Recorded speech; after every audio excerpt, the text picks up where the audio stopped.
Senator, this is a very interesting election in that the negatives for the top two guys are so high. Right. And there is such a disgust on the way these campaigns have been run.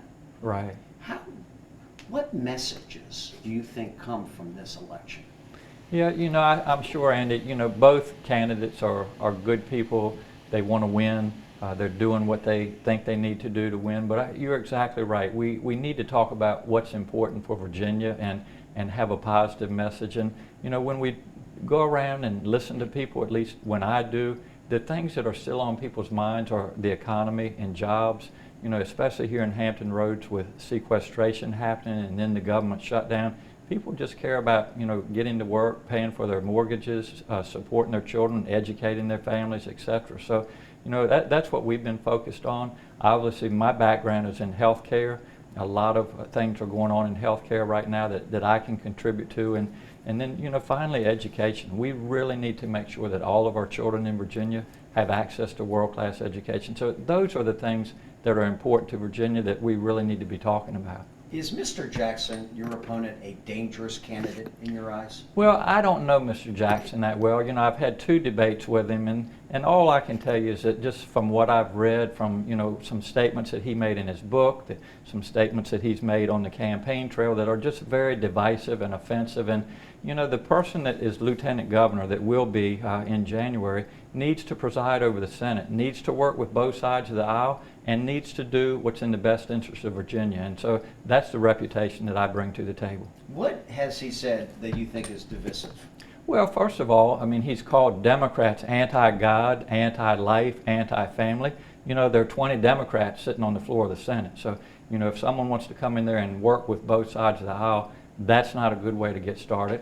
He's made statements that folks that are non-Christian are, worshiping a false religion. Obviously, we have Jewish folks on the floor of the Senate, and we live in a diverse society. He said that the LGBT community is perverted and sick. So, all of these things, Andy, are just very divisive. There's no room for them on the floor of the Senate, and I don't think there's any room for them in the Commonwealth of Virginia. You do support same-sex marriage in Virginia. How would you, as Lieutenant Governor, convince the Senate that they need to overturn the same-sex marriage ban? Yes. Well, equality is very important, whether it be sexual orientation or race or religion. We need to treat all people in Virginia fairly. And it goes back to a business model. We need to be all-inclusive in Virginia. We need to attract people to come to Virginia, whether it be women, the LGBT community, whoever. So that's going to take some time. And I would do anything I can to support marriage equality, whether that happens this year or next year. It's going to happen in the Commonwealth of Virginia just as it's happened in other states. And so I'll be willing to lead that discussion.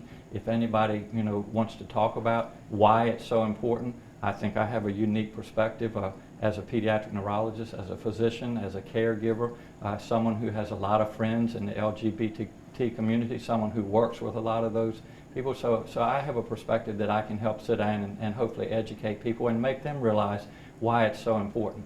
Why is there so much talk about abortion and about these issues? Why?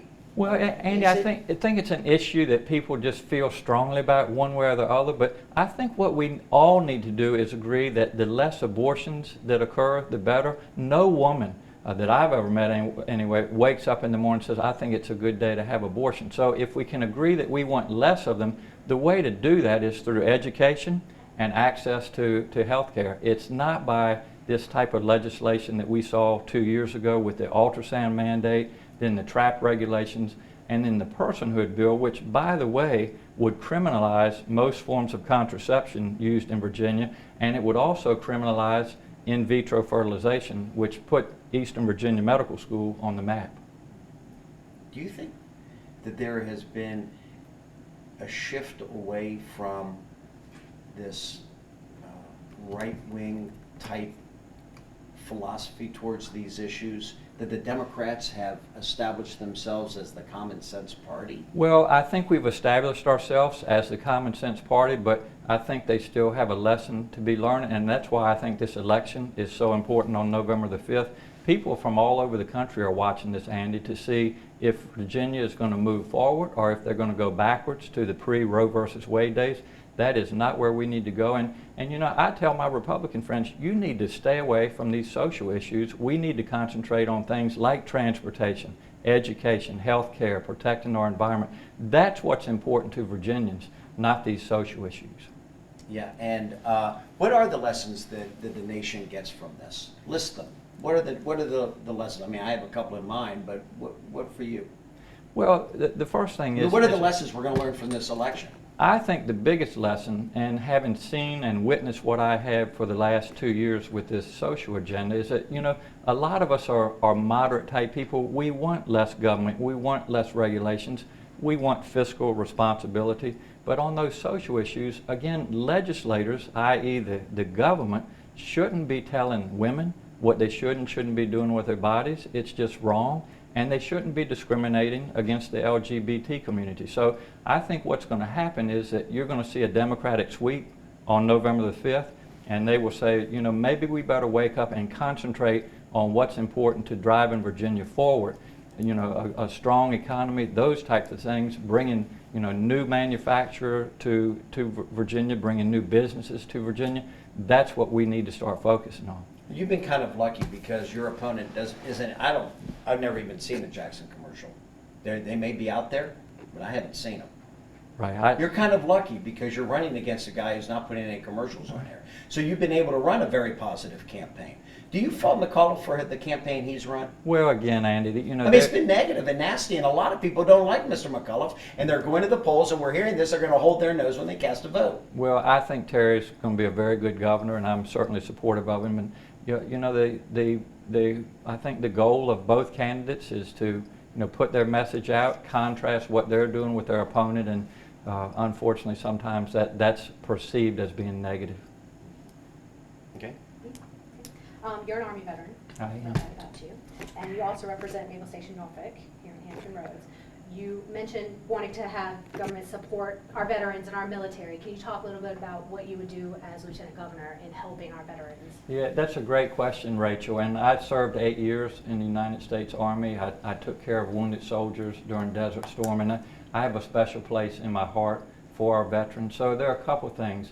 One, our veterans are returning home from Afghanistan and Iraq with different types of injury than we saw in the Vietnam, pre-Vietnam wars, and those include traumatic brain injuries, a lot of post-traumatic stress disorder, and a lot of loss of limbs that, you know, these soldiers were taken care of. And so when they get back to this country, we need to make sure that they receive the medical care that they need, and also their families. That's so important that their families are taken care of as well. It's one of the reasons why the Medicaid expansion is so important.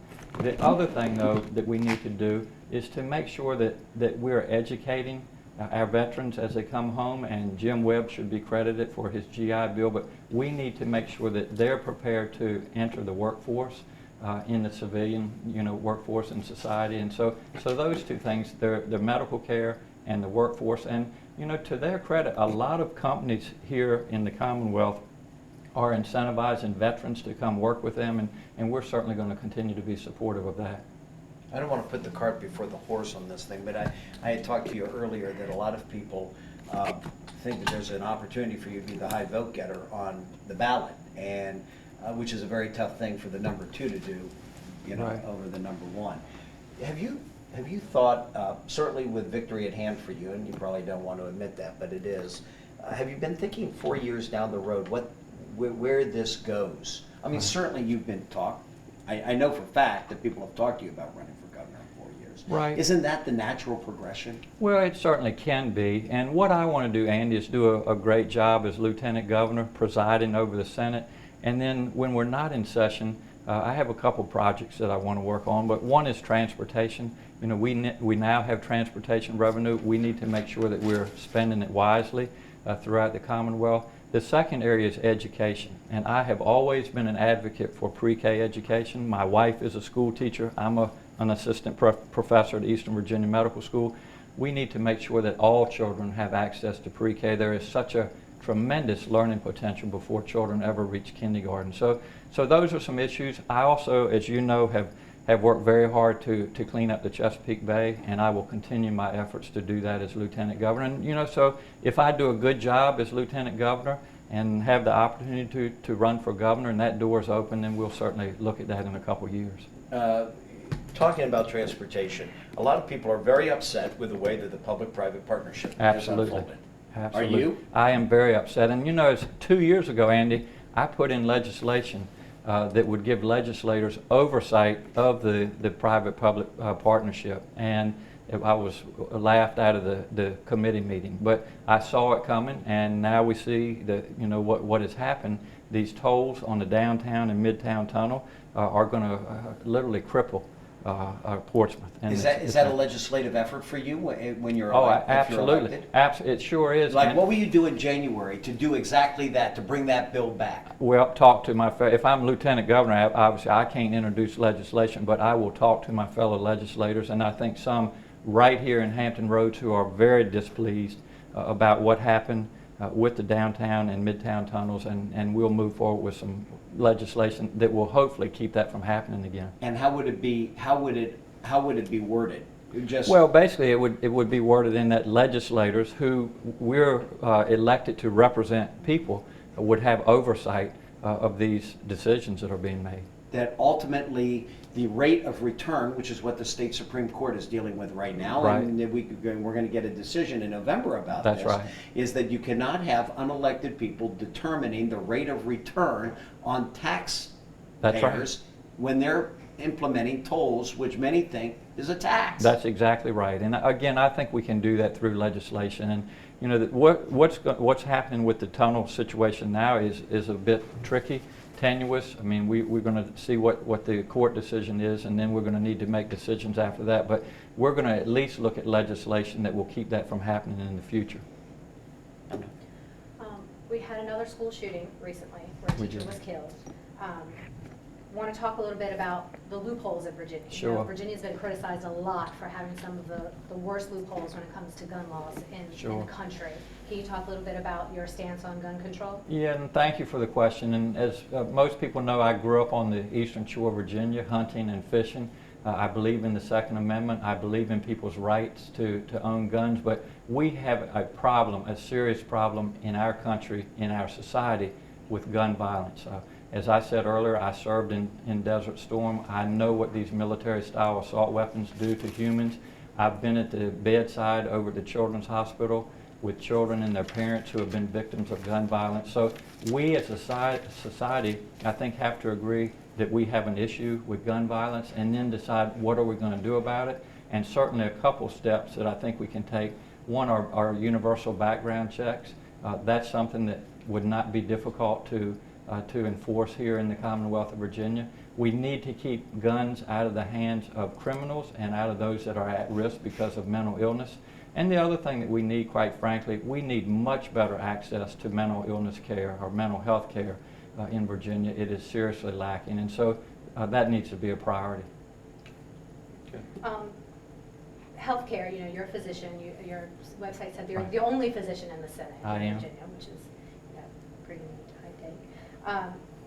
You support the Affordable Care Act and the new exchanges that have come out. You know, there's issues with the website and all Right. of that and all that. Do you think that is a deterrent for the Affordable Care Act and people eventually signing up for it? Maybe they want to shy away from it. What do you And do think? you support Obamacare? Yes, I do. And, you know, I think it's unfortunate, Rachel, that we've had some glitches, and I'm sure President Obama is very disappointed and concerned and is taking care of those issues, and we'll remedy that. But, you know, we need to move forward with health care. The Medicaid expansion is so important in Virginia. It will open up coverage for about 400,000 working Virginians that don't have coverage now. And so, you know, I want to be at the table as we move forward to make sure that all Virginians have access to quality health care. And, you know, I've already done a lot of things in Virginia as a senator. I passed a smoking ban in restaurants that has made Virginia healthier. I've done a lot of work with concussions and our student athletes, making it safer for them to participate in sports. And I've done a lot of work with autism. Right now we have about 1 in 80 of our children in Virginia who are affected with autism. So, you know, that's my background, health care, and I think I can bring my experience to the table and do some good things for Virginia. You recently sponsored a legislation that passed the Senate but failed in the committee in the House on smoking bans in public places like Right. Chicks Beach, for instance. Right. Would you want to try and see if you can get someone else in the Senate to reintroduce that, or get in the House either? Would you want to try and bring that back and pass that? You know, that was an initiative from the folks that lived on in Chicks Beach, and I was just doing or serving at their request. And you know, I don't know how realistic it is to move forward with that, but if they'd like to do it, I will certainly be there with them. Another bill that I do think is important that I patron, and it passed in the Senate but was defeated in the House, was smoking in cars when there are children in cars. And we have, you know, so many problems with children that are exposed to secondhand smoke with asthma, otitis media. There's also, a lot of people don't realize there's an increased incidence of SIDS, the sudden infant death syndrome. So, you know, it's really not right for folks to smoke when children are in an enclosed car. And so that's something that is law in 5 states, and I'll continue to pursue that, because I'm here to do what's in the best interest of our children.